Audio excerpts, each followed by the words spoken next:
Je ne sais ce qui t'a plu en moi, Seigneur, pour que tu donnes ta vie à la croix pour moi. Je ne sais, je sais ce qui t'a plu en moi, Seigneur, pour que tu donnes ta vie à la croix pour moi. Seigneur, ton amour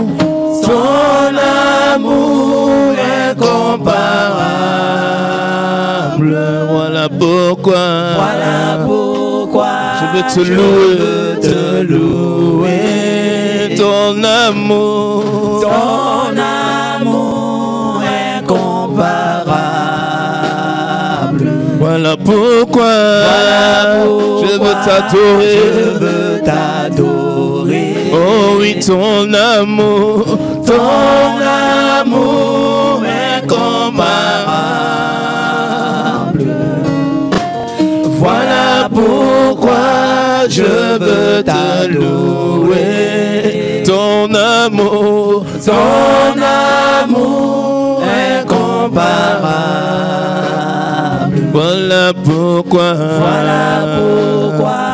je veux t'adorer. Oh oui, je ne sais ce qui t'a plu en moi, Seigneur, pour que tu donnes ta vie à la croix. Alléluia, amen. Alléluia, amen.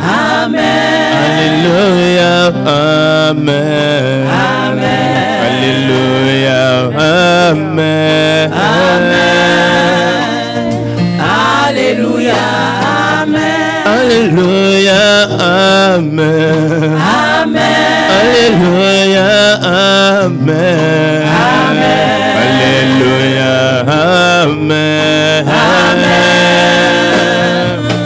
Alléluia, amen. Adorons Jésus. Amen. Adorons Jésus. Amen. Adorons Jésus. Amen. Alléluia. Amen. Célébrons Jésus. Amen. Adorons Jésus. Amen. Glorifions son nom. Amen. Alléluia.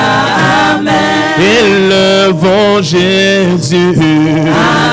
Célébrons le roi. Amen. Adorons Jésus. Amen. Alléluia. Amen. Alléluia. Amen. Amen. Alléluia. Amen. Alléluia. Amen. Amen. Nous acclamons pour Alléluia. Amen. Élevons Jésus. Amen. Célébrons son nom. Amen. Adorons Jésus. Amen. Alléluia. Amen. Acclamons Jésus. Amen. Célébrons son nom.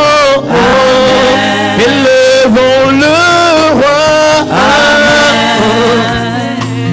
Alléluia. Amen. Oui, chantons Jésus. Amen. Élevons le roi. Amen. Glorifions son nom. Amen.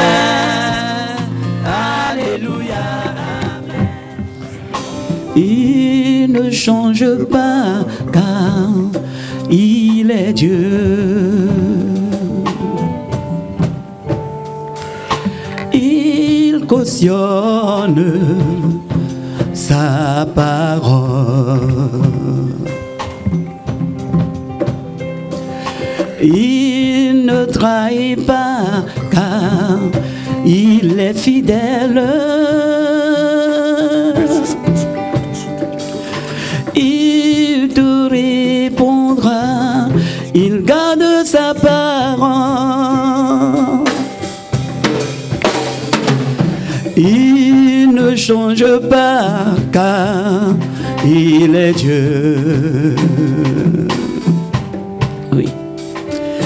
Il cautionne sa parole. C'est vrai. Oui. Il ne trahit pas car il est fidèle.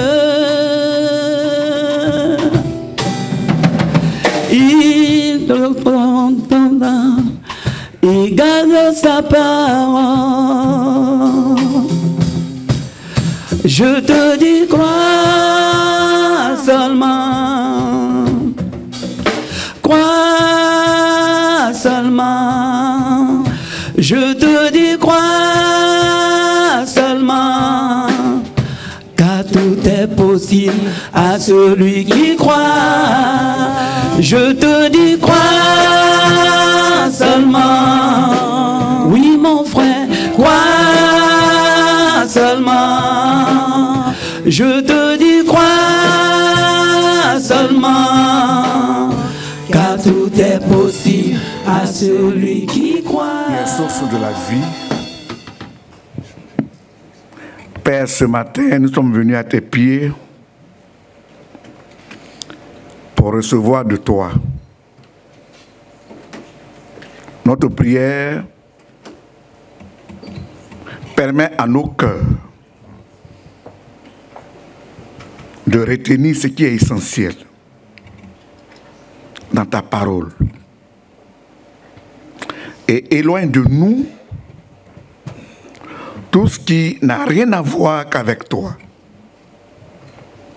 Père, c'est pourquoi ce matin, nous nous mettons sous la couverture du sang de l'agneau et nous ordonnons à tout esprit de distraction de se retirer de nos vies afin de regagner les profondeurs de l'abîme au nom de Jésus-Christ.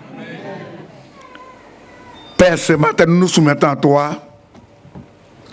Éclaire-nous pour permettre à nos vies d'avoir la santé.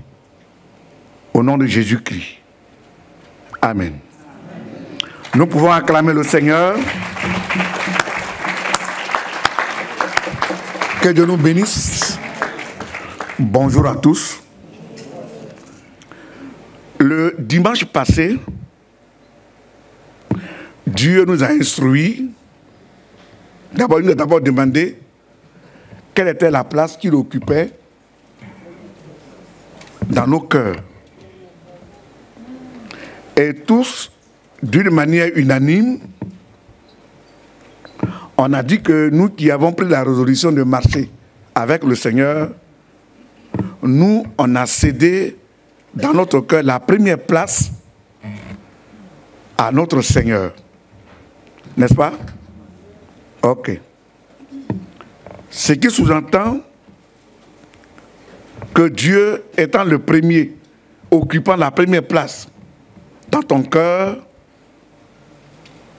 tu ne dois rien faire sans le prévenir, sans le consulter.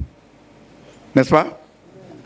Quand quelqu'un occupe la première place, quand on a cédé la première place à notre hôte, à notre maître, à notre Seigneur, on ne doit rien entreprendre sans prendre conseil de ce dernier. Sommes-nous d'accord? Sommes-nous d'accord? Voilà pourquoi ce matin, il sera question de la dépendance du Seigneur. Ah, le thème de ce matin, c'est la dépendance du Seigneur. Amen. Si nous avons reconnu à notre Dieu, à notre Maître, chacun pour sa part, à attester que Jésus de Nazareth est son Maître, que Jésus de Nazareth est le premier des rois dans son cœur, c'est-à-dire que désormais, dans toutes les actions que je suis appelé à poser, il faut le consentement de celui qui gère ma vie. Il faut le consentement de celui qui gouverne ma vie. Il faut le consentement, c'est celui qui est le maître de ma personne. En toute sincérité, un véritable enfant de Dieu ne doit pas poser d'action sans consulter celui qui prend pour son maître. Amen. Parce que l'ennemi contre qui nous luttons, la Bible dit, il est ingénieux au mal. Lui, son travail, là, c'est pour faire du mal. Parce que quand il apparaît dans une maison, quand il surgit dans une vie, c'est pourquoi? C'est pour détruire. Puisque la Bible dit, l'ennemi, le voleur est venu, pourquoi? Pour voler, d'abord dérober, égorger et détruire. Comme lui, son objectif, c'est pour détruire nos vies, nous. Avant de poser une action, il y a lieu de consulter celui qui gère notre vie. Comprenez que l'arme fatale dont se sert l'ennemi s'appelle inquiétude. Les inquiétudes, ou bien l'inquiétude, est une arme dont se sert le diable pour nous créer des problèmes. Quand un chrétien, sa vie est envahie par l'inquiétude, cela va déstabiliser ta relation avec le Seigneur. Cela même peut agir négativement dans tes programmes, dans ta vie sociale, dans ta vie conjugale, dans ta vie familiale, dans ta vie financière. Ce matin, je prendrai peut-être quelques illustrations pour essayer de nous faire comprendre. Qui connaît les oiseaux? On connaît tous les oiseaux? Qui a une fois vu un oiseau défricher un champ de riz? Est-ce que ça existe? Qui a une fois vu un oiseau aller en brousse défricher un champ de riz? Bah, pour lui, comme il est appelé à manger, il est appelé à vivre, il est appelé à mettre dans le grenier des paddies de riz. Or, on voit M. Oiseau, le matin, qui prend sa machette et qui va aussi dans la brousse, comme les êtres humains, pour débroussailler sa forêt. Ça se fait? Moi, depuis que je suis né, je n'ai jamais vu les oiseaux se défricher un champ. Je n'ai jamais vu un oiseau se soucier de son avenir. Et Dieu, qui est notre maître, qui est notre Seigneur, parfois, il se sert des images telles que les oiseaux pour nous instruire. Parce qu'un chrétien qui est constamment dans les inquiétudes, qui est constamment dans la peur, qui est constamment dans la tristesse, qui est constamment dans les doutes, il n'aura jamais une vie stable. Il n'aura jamais un foyer stable. Il n'aura jamais un service stable. Ben, le diable, il est mauvais. La Bible dit parfois, il se fait passer pour un bienfaiteur, alors qu'en réalité, c'est le déstabilisateur. Et c'est à cet homme que nous avons affaire. Comme nous ne le maîtrisons pas, nous ne le connaissons pas, et que notre maître, notre Seigneur le maîtrise, il ne faudrait pas, bien aimé, qu'on s'engage dans certaines actions sans consulter celui que nous croyons ou que nous prenons comme notre Seigneur. Bah, Jésus le maîtrise. Jésus maîtrise le temps passé, il maîtrise le temps présent et il maîtrise le temps futur. Donc il est l'homme le mieux indiqué pour nous montrer les stratégies de Satan et de ses associés. Sommes-nous d'accord? Sommes-nous d'accord? Est-ce que l'oiseau s'inquiète pour payer son loyer?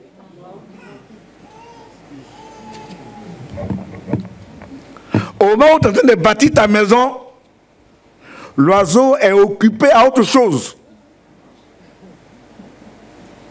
Bah, il dit qu'il n'a pas à prendre de loyer. Est-ce que l'oiseau a prendre de loyer? Même parfois, il dort dans les maisons royales, dans les maisons présidentielles. S'il a envie d'aller dormir dans une maison présidentielle, M. Oiseau ira loger dans la maison présidentielle sans aucune inquiétude. Bah, il a un créateur qui pourvoit à ses besoins. Et la Bible dit, chrétiens que nous sommes, enfants de Dieu que nous sommes, de ne pas nous inquiéter de quoi que ce soit. Il dit, ne vous inquiétez de rien. Satan, pour nous paralyser, Satan, pour nous empêcher d'être dans la joie, parfois, il prend parfois nos situations que nous devons demander journalières pour les présenter à nous. Si toi, tu n'as pas le discernement et que tu suis les ruses de l'ennemi, il va te paralyser. Et tu ne pourras jamais prier. Moi, je me souviens, dans les débuts de ma vie conjugale, j'avais près de 1 à 2 ans à mon épouse. Dans les débuts, quand à un moment donné, elle accuse un petit retard, après, ça passe. Elle a fait une première année, une seconde année. Elle a commencé à s'inquiéter. Je lui ai dit, ça, ce n'est pas mon souci. Qu'il y ait enfant, qu'il n'y ait pas enfant, ça, ce n'est pas ma préoccupation. Ma préoccupation, c'est comment m'arranger pour être agréable à mon maître. Celui qui est le patron de ma vie. Mais quand Satan a vu qu'il a échoué, là, aujourd'hui, où je vous parle, là, j'ai 5 enfants. C'est Dieu qui donne les enfants. C'est Dieu qui donne le travail. C'est Dieu qui donne l'argent. C'est Dieu qui bénit. Et c'est à ce démon-là, frère, que tu as affaire. C'est un stratège. Et c'est le même message qu'il a utilisé avec Ève. Il savait bien que Dieu a mis des règles dans le jardin d'Éden. Mais il a fait ça expressément. Il a dit à Ève, est-ce que Dieu a-t-il réellement dit, est-ce que Dieu a-t-il réellement dit de ne pas manger les fruits du jardin? Elle a dit non, Dieu n'a jamais dit ça. Seulement il nous a défendu de ne pas manger les fruits de l'arbre de la connaissance du bien et du mal. Que le jour où on va manger, on connaîtra la mort. Non, c'est faux. Dieu vous a caché la vérité. Dieu sait. Si toi, Ève, tu manges de ce fruit, tu seras comme lui. Tu seras petit Dieu. Mais est-ce que l'homme n'était pas déjà petit Dieu? Il était déjà petit Dieu. Voilà pourquoi on l'appelle homme, ce qui veut dire sorti de Dieu. Si je suis sorti de Dieu, cela sous-entend que je suis la moitié de Dieu. Mais Satan a fait croire à Ève qu'elle va devenir comme Dieu. Mais comme c'est déjà sa préoccupation, c'est un souci. Pourquoi? Qu'est-ce qu'il y a? Pourquoi Dieu nous a défendu de ne pas manger de ce fruit? Qu'est-ce qui va se passer? Comme c'est sa préoccupation, l'ennemi est venu pour exploiter ce qui fait son souci. Satan, pour t'attaquer, il ne prendra jamais des choses qui sont hors de ta vie. C'est ce qui constitue dans ta vie des préoccupations. Ce sont ces sujets qu'il va prendre pour t'attaquer. Si ton problème c'est le travail, il va prendre des soucis de travail pour t'abattre. Bien-aimé, le Dieu que tu adores, le Dieu que tu aimes, le Dieu au service de qui tu te trouves, il dit, ne vous inquiétez de rien. Ne vous inquiétez de rien. L'inquiétude est une arme fatale dont se sert l'ennemi pour détruire ses victimes. On se suit? Est-ce qu'on se suit? Dans la Bible, c'est Jésus qui a fait la sélection de ses disciples. Il les a sélectionnés un à un. Et au total, il a fait combien de disciples? 12. On peut les citer? Vous connaissez les noms? Même si en pêle-mêle. Premier, c'est qui? Matthieu, allons-y. Comment? Les 12 disciples de Jésus. Ah là, c'est compliqué, hein? Bon, je vais vous aider. Attendez. Je vais vous aider. Nous prenons le livre de Marc. Nous prenons Marc. Ça va? Vous me suivez? Ok. On prend le livre de Marc, chapitre 3. On va commencer au verset 13. Je vais lire pour vous. Il monta ensuite sur la montagne. Il appela ceux qu'il voulut. Et il vint auprès de lui. Verset 14. Il en établit 12 pour les avoir avec lui. Verset 15. Pour les envoyer prêcher avec le pouvoir de chasser les démons. Voici les 12 qu'il établit. Simon, qui nomma Pierre, Jacques, fils de Zébédée, et Jean, frère de Jacques, auquel il donna le nom de Boanerges, qui signifie fils du tonnerre.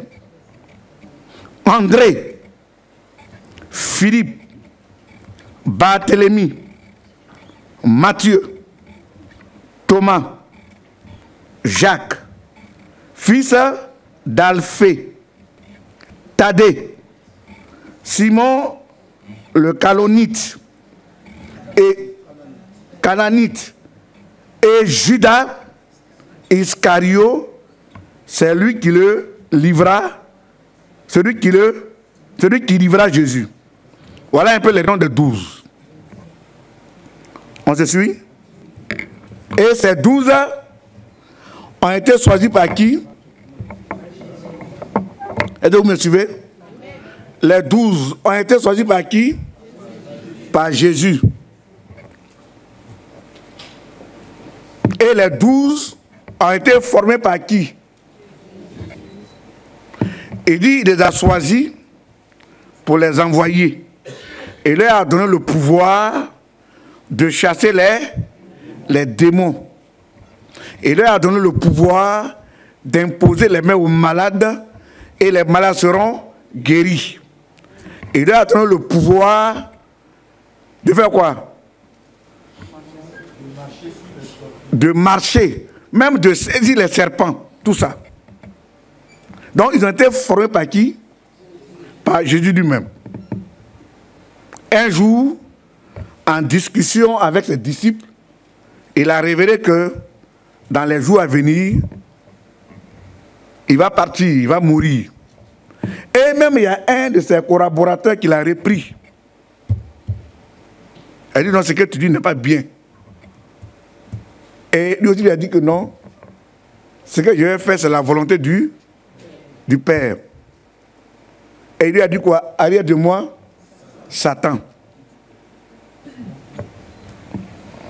Effectivement, Jésus a vécu avec eux 3 ans et demi.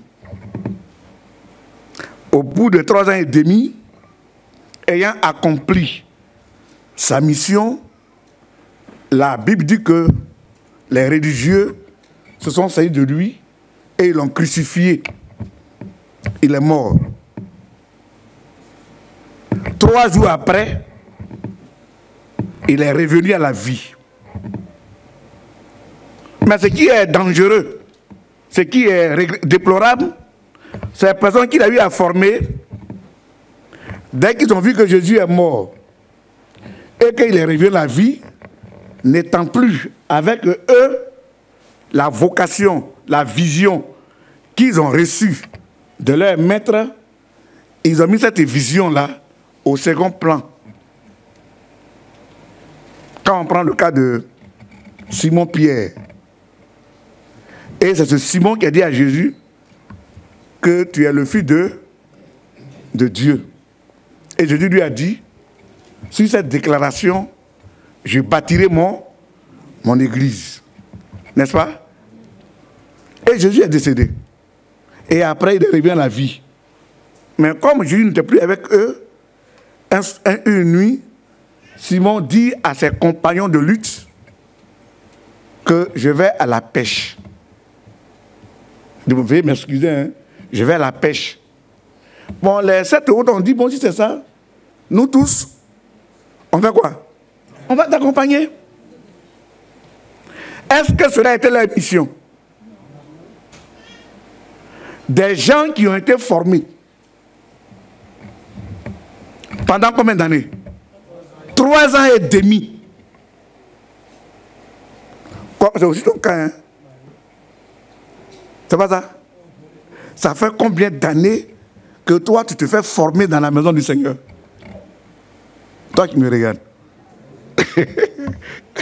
Au moins, tu fais 3 ans et demi. Mais toi, ça fait déjà combien d'années tu es là? Si tu as 2 ans de conversion, ça te fait déjà 2 ans de formation. N'est-ce pas? Si tu as 10 ans de conversion, ça te fait déjà 10 ans de formation. Pour ceux qui ont plus de 20 ans, de 30 ans, ça te fait 30 ans de formation. Ça fait 30 ans que nous sommes formés. Ça fait 20 ans que nous sommes formés. Mais pour eux, ils n'ont que fait combien d'années? 3 ans et demi. Ça, c'est le texte de 3 ans et demi des vieux chrétiens, baptisés, confirmés, des vieux chrétiens engagés avec le Seigneur, des vieux chrétiens qui ont dit que Jésus est leur maître, qui ont dit qu'ils cèdent la première place à leur maître. Et leur foi a été testée. La Bible dit, quand le maître a été enlevé au-devant d'eux, et qu'ils se sont retrouvés seuls, la vision qu'ils avaient de leur maître, la coudée qu'ils avaient à mesurer avec leur maître, cette coudée a été changée. Les épreuves, les difficultés ont fait que la vision qu'ils avaient du Seigneur, cette vision a été déroutée. Ça peut aussi être ton cas. Ça peut être mon cas. Ça peut être notre cas. Jésus a dit, vous tous qui êtes fatigués et chargés, venez à moi et vous aurez du repos. On a tous couru, on est venus au Seigneur. Étant venus au Seigneur, plusieurs d'entre nous ont été restaurés. On est fiers, c'est pas ça? Mais il peut arriver que demain peut surgir dans ta vie une épreuve. Une épreuve pour tester ta foi. Dieu peut permettre une épreuve dans ta vie pour tester ton affaire de Jésus, là, pour tester ça. Est-ce que tu pourras rester ferme dans ta logique? Pour moi, on est encore là nombreux. Pas seulement nombreux ici, il n'y a pas d'épreuve encore là.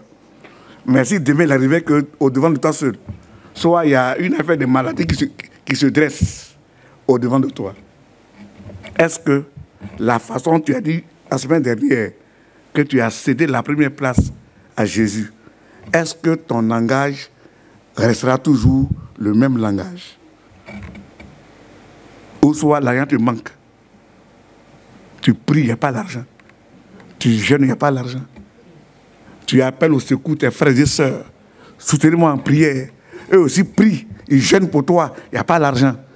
Bien-aimé, est-ce que ton langage demain ne va pas varier? Ça ne va pas changer? Hein? Tu vas commencer à attirer les cultes? Tu vas commencer à attirer les cultes, non? Si ton affaire de Jésus, c'est par rapport à ta poche, comme tu as encore des billets roses dans tes poches, va être quelques euros. Si au moins où tu es assis, tu as près de 1000 billets de 50 euros. Tu en as 1000 dans la poche. Ta joie sera immense. Et quand on met cantique, n'importe quel cantique, tu vas danser. Parce que ton pied est sur quelque chose.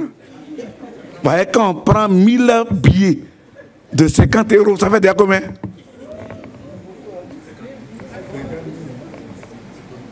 Il dit 1000 billets de 50. Ça fait 50 000 billets d'euros. Fois combien? Fois 655. Là, ça fait combien? Là, tu vas te frotter les mains. Et tu dirais que Dieu existe. Quand un frère te dit non, ma vie... Non, Dieu est vivant. Jésus est Seigneur. N'est-ce pas? Et ton zèle sera total. Mais bien aimé, si tu arrives, durant un mois, tu as prié, rien ne bouge. Tu appelles Madame Mansefon. Ah, ma soeur, dans ce temps-ci, je traverse une vallée. Il n'y a plus de jetons. Il n'y a plus d'euros. Et puis elle prie. Elle dit, ah, comme ton cas devient sérieux, on va faire appel à la démonologie. Madame Gondo, frère Thomas, venez à mon secours, prie. On dit, bon, on va prendre une semaine de jeûne. Vous priez pendant une semaine de jeûne. Et rien ne fit. Bien aimé, les jours qui suivent, là, est-ce que ton zèle sera toujours le même?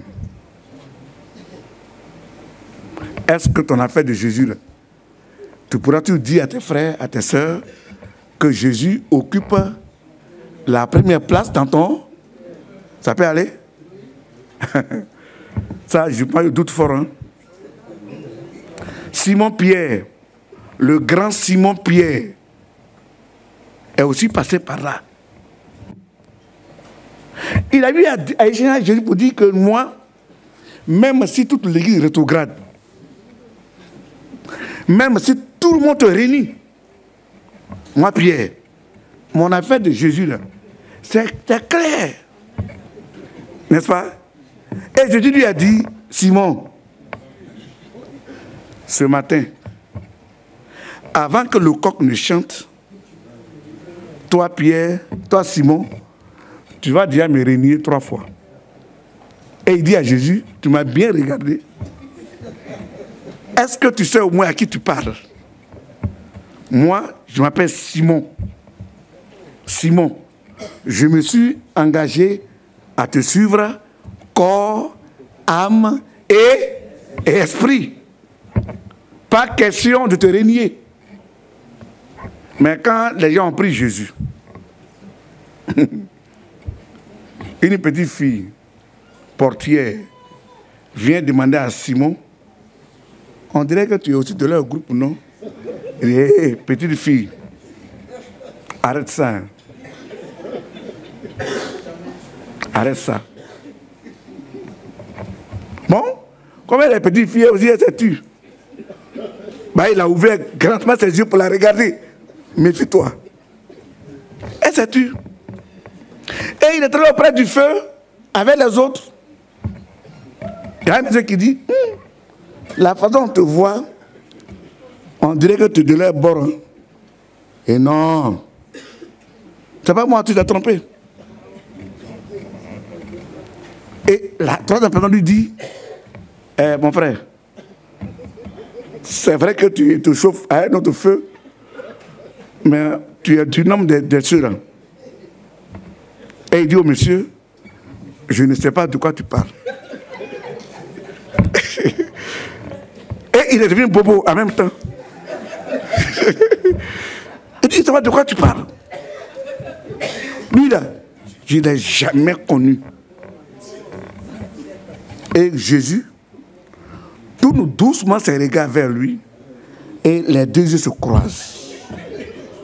Simon, moi je ne t'ai pas dit. Et la Bible dit, il sort en pleurs. Il sort de la maison en pleurs. Parce que sa conscience a commencé à le gronder. Bien-aimé du Seigneur, on ne doit pas adorer Dieu, on ne doit pas être déterminé à servir Dieu, on ne doit pas être zélé parce que j'ai des billets d'euros dans ma poche.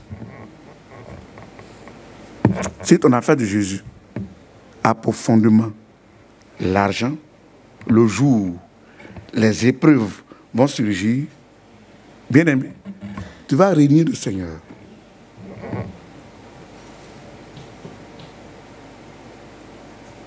Ou Dieu t'a fait la grâce. Tu as au moins 2 immeubles, ou bien tu as 2 appartements qui t'envoient tous les fins du mois au moins 800 €. Bah, les montants un peu bas. Et comme tu sais que tous les fins du mois, tu as au moins 800 €. Pour toi, Jésus existe là. Bah, même si dans mon service, même s'il n'y a pas de salaire, mais j'ai au moins 800 € qui vont entrer sur mon compte. N'est-ce pas? Si ton affaire de Jésus a profondément tes biens que tu as dans ta vie, bien-aimé, ta vie n'est pas en sécurité. Simon est aussi passé par là. Quand les gens sont ceux de Jésus et que Jésus a été crucifié, bien vrai qu'il a entendu que Jésus est crucifié, il n'est plus dans le tombeau. Un soir, il vient dire à ses associés, ah, mes amis, je vais reprendre un peu mon ancien métier. Il a pris ses amis pour aller à la pêche. Et la Bible dit, durant toute la nuit, ils ont pêché. Toute la nuit. Oh, ce n'est pas n'importe qui. C'est un spécialiste dans cette matière de pêche. Il connaît toutes les techniques possibles pour avoir assez de poissons. Mais ce jour-là, ils ont pêché toute la nuit. Ils n'ont rien eu. Et c'est dans cet état de découragement, de déception, que Jésus est allé les visiter. Il a fait son apparition vers eux. On va lire le texte, si vous voulez. Jean chapitre 21, d'abord du verset 1 au verset 14. Après cela, Jésus se montra encore aux disciples sur les bords de la mer de Tibériade. Et voici de quelle manière il se montra. Simon-Pierre, Thomas appelé Didyme, Nathanaël, de Cana en Galilée, les fils de Zébédée et 2 autres disciples de Jésus étaient ensemble. Simon-Pierre leur dit, « Je vais pêcher. » Ils lui dirent, « Nous allons aussi avec toi. » Ils sortirent et montèrent dans une barque, et cette nuit-là, ils ne prirent rien. Le matin étant venu, Jésus se trouva sur le rivage, mais les disciples ne savaient pas que c'était Jésus. Jésus leur dit, « Enfants, n'avez-vous rien à manger ?» Ils lui répondirent, « Non. » Il leur dit, « Jetez le filet du côté droit de la barque, et vous trouverez. » Ils le jetèrent donc, et ils ne pouvaient plus le retirer à cause de la grande quantité de poissons. Alors le disciple que Jésus aimait dit à Pierre, « C'est le Seigneur. » Et Simon-Pierre, dès qu'il eut entendu que c'était le Seigneur, mit son vêtement et sa ceinture, car il était nu, et se jeta dans la mer. Les autres disciples vinrent avec la barque, tirant le filet plein de poissons, car il n'était éloigné de terre que d'environ 200 coudées. Lorsqu'ils furent descendus à terre, ils vinrent là des charbons allumés, du poisson dessus et du pain. Jésus leur dit, « Apportez des poissons que vous venez de prendre. » Simon-Pierre monta dans la barque et tira à terre le filet plein de 150 grands poissons, et quoiqu'il y eût tant, le filet ne se rompit point. Jésus leur dit, « Venez manger. » Et aucun des disciples n'osait lui demander, « Qui es-tu » sachant que c'était le Seigneur. Jésus s'approcha, prit le pain et leur en donna. Il fit de même du poisson. C'était déjà la 3e fois que Jésus se montrait à ses disciples depuis qu'il était ressuscité des morts. Ok. On marque Gabriel Naré. Comprenez que la mer de Tibériade, c'est aussi la même mer que nous appelons la mer de Galilée. C'est le même nom. C'est compte tenu de l'empereur Tibère, l'empereur romain Tibère qui régnait dans ce temps-là vers leur côté pour l'honorer. C'est pourquoi on dit à cette rivière-là la mer de Tibériade. Sinon, c'est la même mer que nous appelons la mer de Galilée. C'est la même mer. Il n'y a pas deux mers. Mer de Galilée, mer de Tibériade. Il s'agit de la même mer où Jésus a fait la pêche miraculeuse avec ses disciples. On se suit. La Bible dit, Simon-Pierre, après la mort de son maître, a demandé, ou bien a dit à ses amis, mes amis, ce soir, moi, je vais à la pêche. Je vais à la pêche.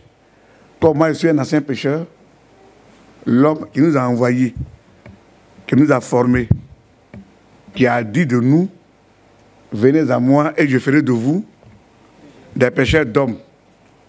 Il n'est plus. Son affaire là, je ne comprends pas bien dedans.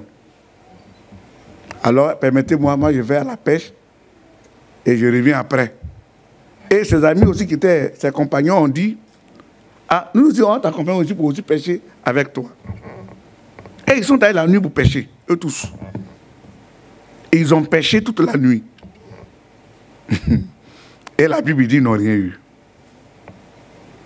Et le matin, au moment où ils s'apprêtaient à arranger leur filet, c'est là que le patron arrive. Il a dit, mes enfants, vous n'avez rien eu. Et là aussi, il y a le coin de dire, non, on n'a rien eu. Et comme vous n'avez rien eu, et que vous avez vu votre incapacité, maintenant je vous ordonne de jeter vos filets de ce côté. Les poissons sont de ce côté. Toute la nuit, où vous avez eu à pêcher, là, il n'y a pas de poisson là-bas. Les poissons sont de ce côté. Mettez vos filets de ce côté. Et la Bible dit que dès qu'ils ont mis leur filet a pris assez de poissons. Le grand apôtre, le grand messager, le grand évangéliste, Simon-Pierre. Et la Bible dit qu'il était nu. Tellement il était sûr de lui. Il était nu à la pêche. Et quand son frère a dit, de toute façon, je vois là, on dit que l'homme qui nous a demandé de mettre le filet ici, on dit que c'est le maître. Hein. Et il a réalisé que il était nu. Et comme il n'a pas d'habit sur lui, qu'est-ce qu'il a fait? Il a fait un grand plongeon dans l'eau pour cacher sa nudité. Bien-aimés, dans ce texte, nous avons pas mal de leçons à l'intérieur. C'est l'homme qui vous a formé pendant 3 ans et demi. Quand on suit une formation, à la fin de la formation, on fait quoi de la formation reçue? On fait quoi de ça? On met ça en pratique. Simon, qui a été choisi par le maître, par le premier homme de son cœur, viens Simon, je ferai de toi un gagneur d'hommes. Et la mort enlève son maître. Simon retourne à ses vieilles habitudes, à son ancien travail.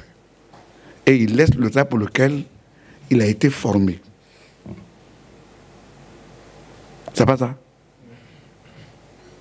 Ça peut aussi être ton cas, mon frère.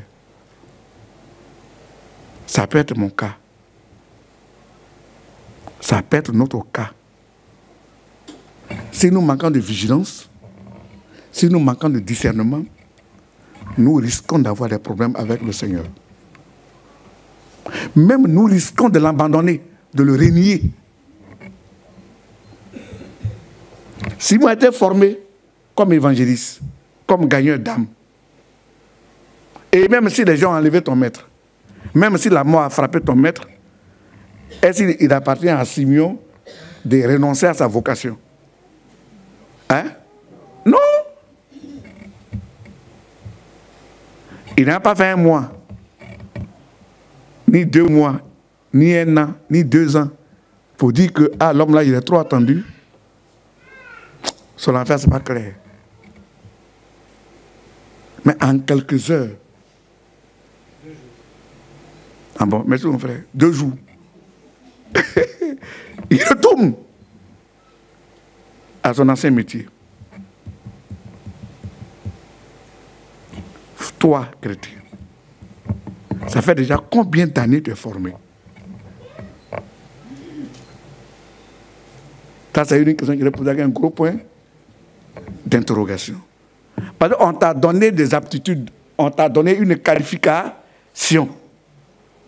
C'est pas ça? Pour ceux qui sont les conseillers dans les familles, les ouvriers au ministère de la famille, dans ton série, ça fait combien de temps? Tu es l'un des piliers de l'église, non? C'est pas ça? C'est dans ta maison, l'église a commencé. N'est-ce pas? Mais ça fait déjà combien d'années que l'église existe, ici à Paris? Depuis 89. Et aujourd'hui, en quelle année? 2018. Si nous arrivons en 2019, il y a déjà combien d'années? Ça fait 30 ans que notre patriarche est formé. 30 ans de formation. 30 ans où il suit le maître, qui lui inculque ses capacités, son savoir. Maintenant, si après les 30 ans de formation, notre papa est incapable de démontrer A plus B ce qu'il a appris du Seigneur, c'est qu'il y a un problème à son niveau. Votre église, ou notre église, son existence, ici à Paris, ça fait 30 ans que l'église existe. C'est pas ça? C'est ça, non? Non, ça fait 30 ans, on est déjà en 2019, c'est fini. On est à combien de mois? 3 mois de novembre, décembre, c'est fini. 2 mois même. Ça fait 30 ans que l'église existe.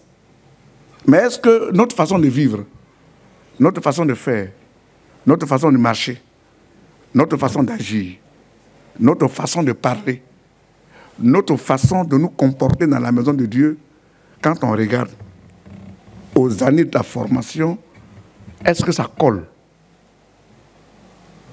Ça colle? Ça tient? Ou bien, ah, vous ne parlez plus. Bah, ta conscience te dit, ah, on dirait que là où les choses vont, là, on dirait qu'il y a des choses à mettre en ordre. Bien-aimé du Seigneur, l'apôtre Simon-Pierre a été formé en 3 ans et demi. Au bout de 3 ans et demi, sa foi chrétienne, son intimité avec le Seigneur, sa vie de consécration a été testée par l'enlèvement de son maître. Or, Jésus a dit que lui, il est éternel. Celui qui croit en lui, il ne mourra. Ils ont enseigné, ils connaissent tout ça. Mais d'où vient que la mort prend ton maître? Même pas encore une semaine, même un mois. Déjà, tu poses des actions de renoncement. Et il renonce. Mes amis, suivez-moi. Moi, je suis un expert dans la pêche. Suivez-moi. Alors, on va pêcher un peu de poisson et on va se faire un peu de sous. Et ils l'ont suivi. Ils se sont appuyés sur Pierre, Simon, pour avoir de l'argent. Ils ont laissé leur ministère d'évangéliste, leur vocation pastorale, pour aller faire quoi? Pour aller pêcher du poisson, pour se faire de l'argent. Mais la Bible dit, toute la nuit, ils ont mis toutes leurs techniques en jeu. Même un seul poisson ils n'ont pas eu. Même un seul poisson, ils n'ont pas attrapé. Et parfois, ça nous arrive. Hein. On est devenu chrétien. Et on a dit que Jésus est le maître de notre vie. C'est pas ça? Alors, si Jésus est le maître de notre vie, toute action que nous comptons poser doit avoir la caution du maître. Mais parfois, c'est ce qu'on fait. Et il y a des gens qui ne considèrent jamais Christ. Et ils se lèvent, ils vont poser certaines actions sans la caution du Seigneur. C'est un problème. Et demain, tu seras demain dans la déception, dans le découragement. Ils sont allés pêcher. Ils n'ont rien attrapé. Mais Jésus qui est compatissant, qui est amour, comme il était déjà ressuscité, là où ils ont encaissé la défaite, là, lui, il les a trouvés là. Ah, mes enfants, vous n'avez rien eu? Vous n'avez rien à manger? Et ils ont eu le culot de dire oui. Et ils ont reconnu leur incapacité. Par une vie chrétienne qui n'a pas Jésus pour commandant de bord, c'est déjà voué par échec. Bah, tu dois avoir Jésus dans ta vie comme le commandant de bord. Si tu n'as pas Jésus dans tes affaires, si tu n'as pas Jésus dans tes mouvements, si tu n'as pas Jésus dans tes programmes, si tu n'as pas Jésus dans tout ce que tu entreprends, bien aimé, demain là, tu seras dans une confusion totale. Et il arrive, mes enfants, vous n'avez rien eu. On dit, ah, papa, on n'a rien eu, hein. Bon, soyez fortifiés. Jetez votre filet de ce côté-là. Et ils mettent leur filet là. Et la Bible dit, ils ont pris assez de poissons. Et ils ont réussi à enlever les poissons dans l'eau. Mais ce qui est extraordinaire, Jésus qui savait que ça fait toute la nuit, ils ont travaillé, ils n'ont rien eu. Avant qu'eux n'arrivent à la hauteur de Jésus, il avait déjà apprêté un feu. Sur le feu, il y avait déjà du poisson. Et à côté du poisson, il y avait déjà du pain. Mais, et puis avant de manger, vous vous êtes demandé qui a fait le feu. Qui a fait le feu? Et le poisson qui était sur le feu, là, qui a envoyé ce poisson-là? Frère, dans tes affaires, tu as qui comme associé? Tu as qui comme associé? Dans tes mouvements, dans tes programmes, dans tes projets. Est-ce que tu as pour Jésus comme le commandant de bord? Si tu n'as pas Jésus comme commandant de bord, bien aimé, tu seras dans une confusion totale. On se suit? Est-ce qu'on se suit? La vie que tu es en train de bâtir, sur qui est fondée cette vie que tu es en train de bâtir? Tes activités que tu es en train de bâtir, c'est sur qui est fondée tes activités? Frère, et les disciples, Christ est venu à leur secours. Il les a aidés pour ne pas revenir à la maison sans poisson. Il les a aidés à avoir du poisson. Et arrivé au bord de l'eau là-bas, il constate que le feu est allumé. Et sur le feu, il y a du poisson. Et attends, il a dit, bon, ce poisson que vous venez de prendre là, apportez-le-moi, on va le mettre au feu. Et après, ils sont assis, il leur a donné à manger. Il les a restaurés. D'où est venu ce poisson? Point d'interrogation. Le pain est venu d'où? Point d'interrogation. Et ils ont mangé le pain. Ils ont mangé le poisson. Maintenant, à la fin de leur repas, il se trouve vers Simon-Pierre. Simon. Et il relève sa tête. Est-ce que tu m'aimes? M'aimes-tu?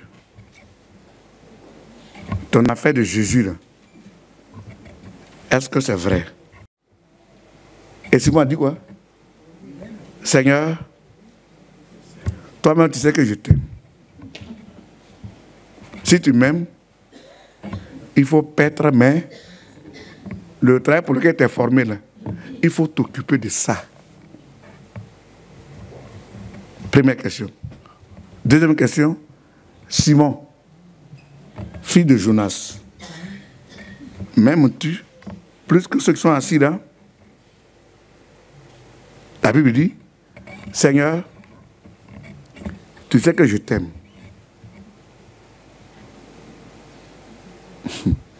Il revient à la même question. Simon, fils de Jonas, m'aimes-tu plus que ce que tu vois? Et la Bible dit, le cœur c'est attristé. Et il dit à Jésus, tu es Dieu, tu sais toutes choses. Tu connais l'état de mon cœur. Tu sais que tu m'aimes, je t'aime. Si tu m'aimes, occupe-toi de mes brebis. Je ne t'ai pas formé à cause de ça. Pour les prendre, venir avec eux à la pêche. Je t'ai formé, j'ai donné ma vie pour vous. Occupez-vous des âmes. On va lire le texte, continue, jusqu'au verset 18. Verset 15. Après qu'ils eurent mangé, Jésus dit à Simon-Pierre, Simon, fils de Jonas, m'aimes-tu plus que ne m'aiment ceux-ci? Il lui répondit, oui Seigneur, tu sais que je t'aime. Oui. Jésus lui dit, paie mes agneaux.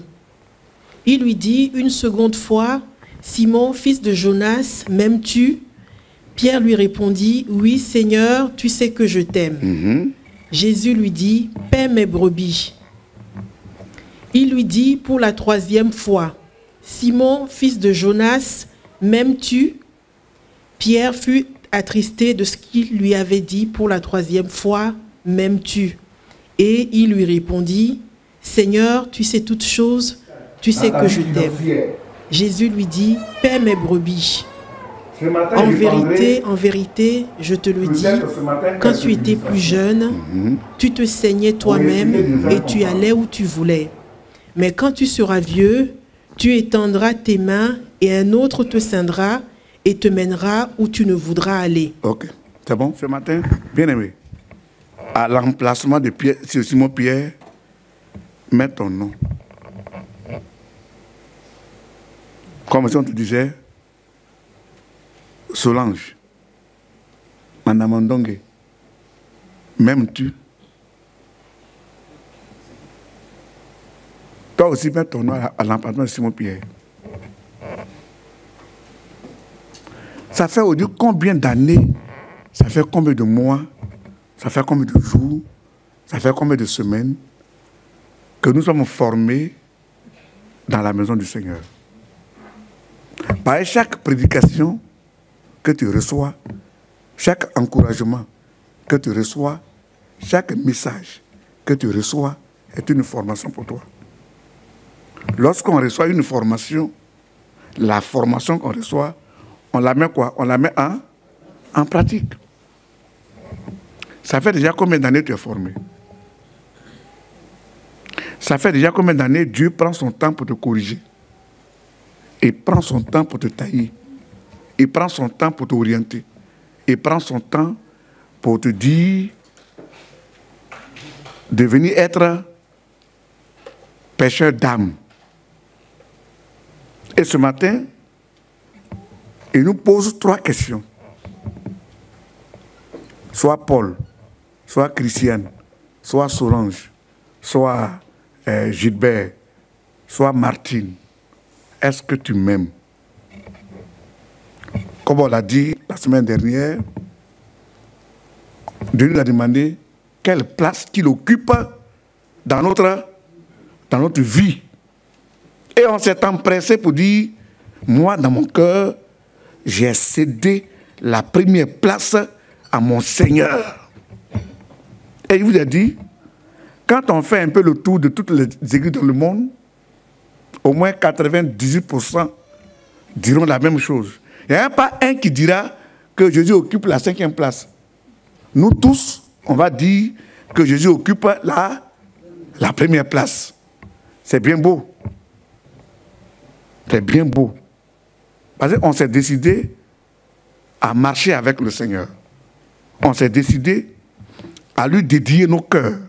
Or, si ce Jésus occupe réellement notre cœur, le premier, bien aimé, toutes les actions qu'on doit poser, il faut sa caution. C'est pas ça? Parce que c'est à cause de toi, c'est à cause de moi qui s'est donné à la croix. À cause de nos péchés, qu'il est mort à la croix. Et ce qui est dangereux, que parfois nous faisons dans la maison de Dieu, si nous-mêmes, nous ne désirons pas se soumettre pour obéir à la parole de Dieu, mais ce qui est grave, parfois on se dispose comme des déstabilisateurs ou ceux qui scandalisent les âmes que le Seigneur envoie dans sa maison. Assis-toi, analyse, réfléchis un peu. Depuis que tu es venu à l'église, ça fait déjà combien d'âmes dans la maison de Dieu que tu as déjà scandalisé? Ça fait déjà combien d'âmes dans ta vie, dans ta relation avec le Seigneur, que tu as déjà ramené au dehors? Analyse toi-même. Oh, c'est à cause de ces âmes, c'est à cause de ces personnes qu'il envoie dans sa maison que Jésus, il s'est donné à la croix pour mourir pour l'humanité. Et toi, tu es dans l'église, de par ta vie, de par ta façon de faire, tu ramènes les brebis du Seigneur au dehors. Parce que tu les scandalises. Tu les mets très mal à l'aise. Le scandale, c'est lorsque tu mets mal à l'aise quelqu'un de par ton comportement. Et Jésus dit, si tu m'aimes, si tu es pour moi, si tu t'es donné tout entier à moi, et que je suis le maître de ton cœur, prends soin de mes brebis. Aimer Dieu est égal à l'entretien des âmes qui viennent dans la maison du Seigneur. Quelle action posons-nous qui aurait un scandale pour le Seigneur?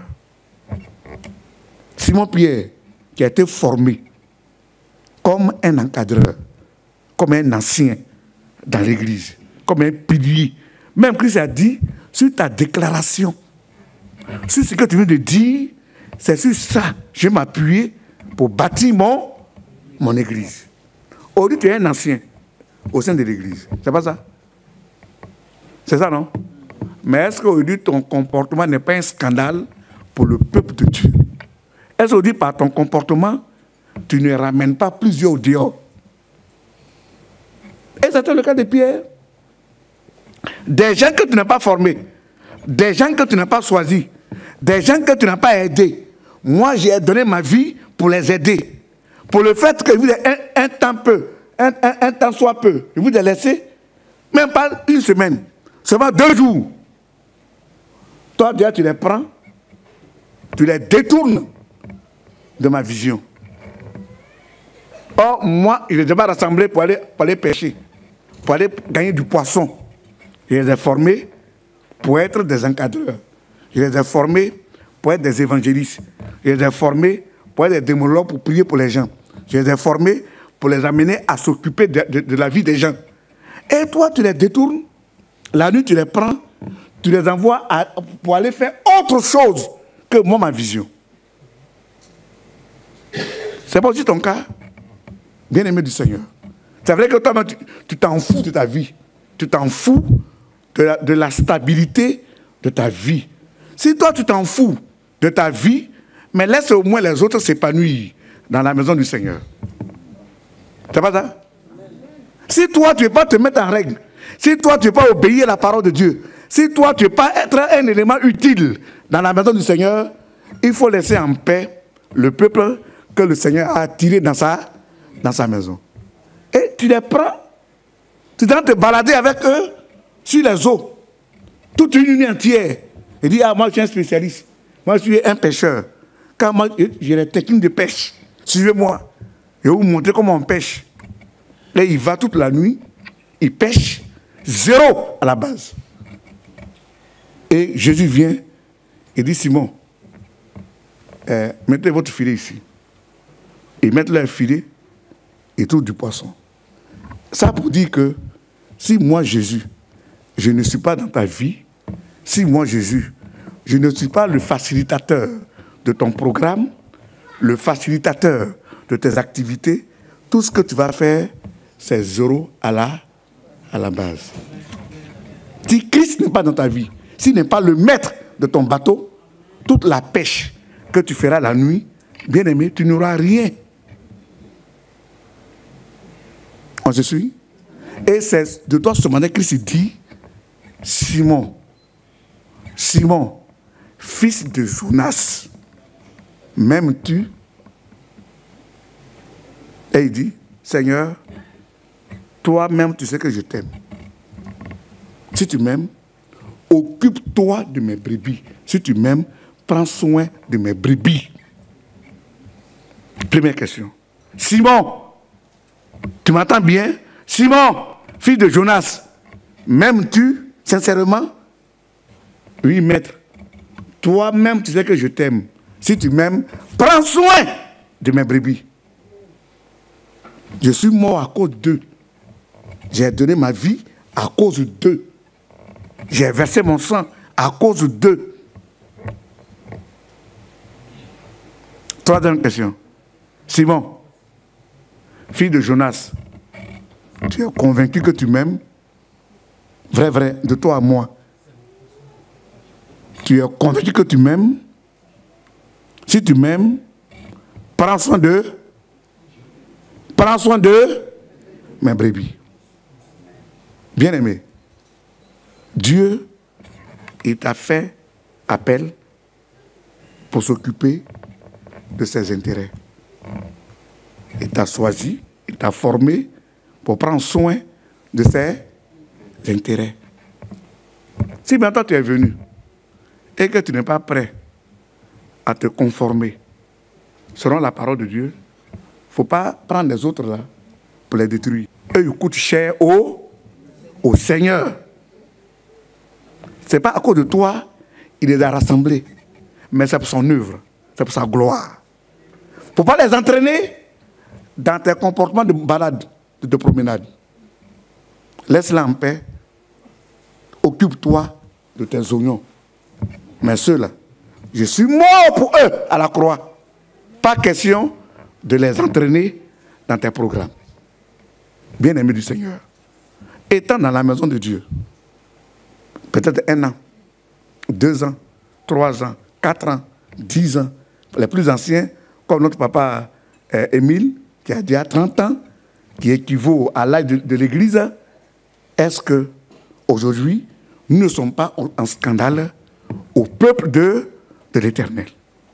Par les actions que nous posons, est-ce que ce n'est pas un scandale pour le peuple de Dieu? C'est à toi ce matin, il demande, m'aimes-tu? Est-ce que ce matin nous aimons le Seigneur? Si c'est oui, quelle est l'équation qu'on doit poser? Prendre soin des âmes du Seigneur. Voilà pourquoi ce matin il est question de la dépendance du Seigneur. Si nous dépendons de Dieu, on ne doit pas poser aucune question sans l'accord du maître, le commandant du bord. Sans son accord, on ne doit rien faire qui soit contraire à sa volonté. Que Dieu nous bénisse. Amen.